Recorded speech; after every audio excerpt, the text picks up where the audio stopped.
So, as you can see, we've now taken the primer out. It's been 90 minutes.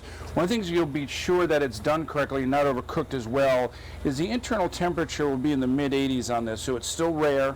It's not cooked. We've only put the smoke flavor on the outside of it. So, as you can see, this one's about 87.5, 87. So, it's at a perfect temperature for what we were doing with it.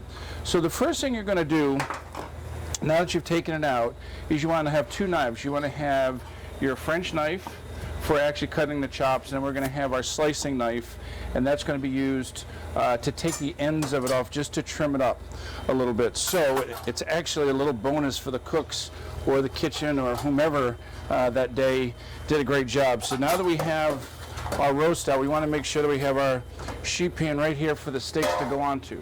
So the first thing we're going to do is actually just take off about the first quarter inch off each side of the roast, and all that's doing is just giving us a flat surface to work on.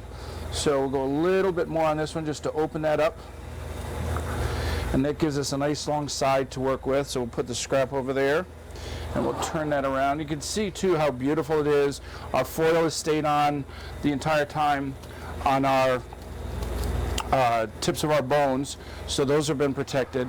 And so you can see how this face is a little bit rounded here, so that's why we're trying to take the ends off. So this one we're just going to go flat right across the front edge, and you'll see, so that's still nice and rare on the inside, and that's where we're going to cut our steak out of, so you get to see how beautifully rare that meat is.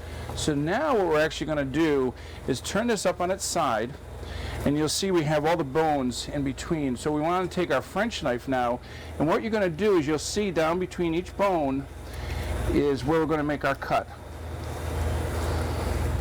And we're going to take each steak off that way, and so 7 bones, 7 steaks, and you'll see again we have a perfectly cut steak. And actually just sit like that on the plate, but you can still see it's very rare on the inside. And we're going to put these all over on our sheet pan over here, get them lined up and ready to go. So again, just keep it up on its side, place your French knife in between each bone, and cut down. Remember, don't knock that foil off. Keep the foil on, because that isn't going to come off till the very end. Make a nice straight cut. You'll see the steaks come off very pretty. And leave that there so you can see the next one come off.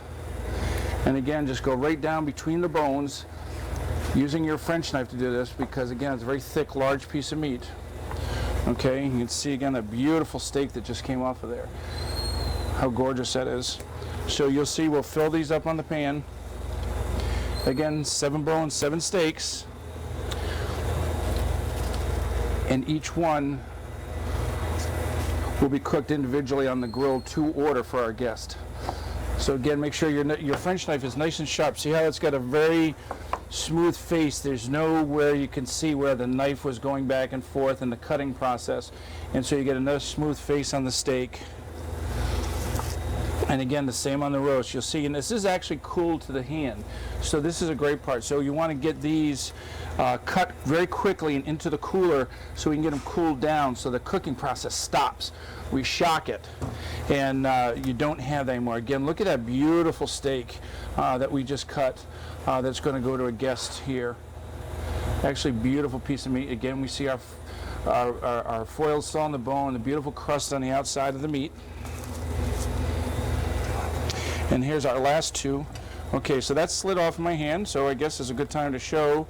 See, the bone actually didn't get colored in there, so we want to make sure that stays covered through this process. So we're going to take and slide this back on here and make sure, ta-da, that it's back on. Obviously you can see my gloves are coming off, so get that back on there.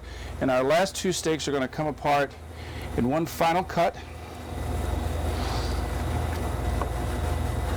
And there we go. That's our last 2 steaks that we cut out of there. So look how pretty those steaks are.